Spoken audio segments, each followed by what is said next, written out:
What is somatic experiencing? So let's break it down by the words. Somatic, or soma, is body, and experiencing is experience. It's a verb. So somatic experiencing is experiencing the body in the present moment. Now, what does this have to do with trauma? So when we experience trauma, it is a physiological event. It is not just mind, it is not just memories, it is our body is feeling it too.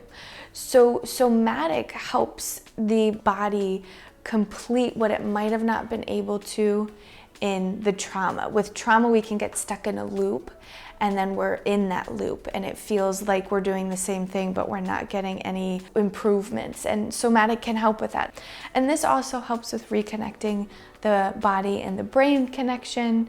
And this helps restoring a sense of well-being to the system. And it also helps restore any stored up tension as well.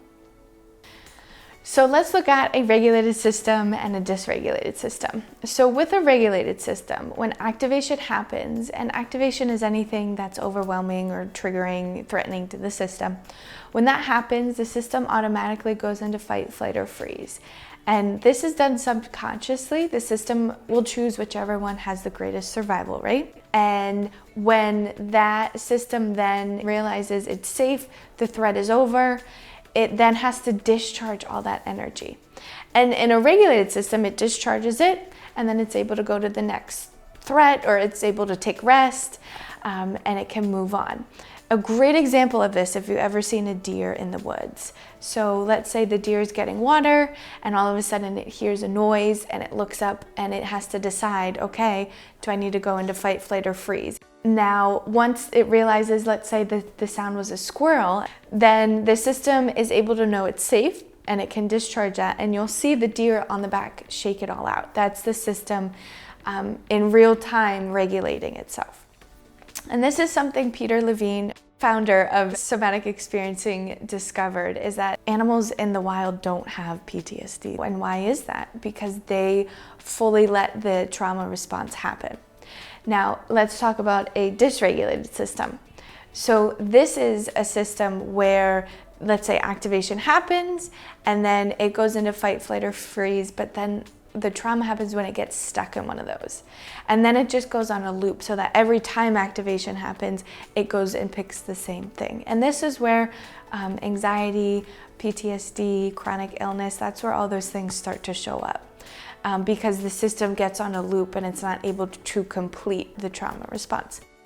So the goal of somatic experiencing is to increase the window of tolerance of the system. So when we experience trauma, our windows get really, really small. So the system, any little bit of thing can be triggering and set it off.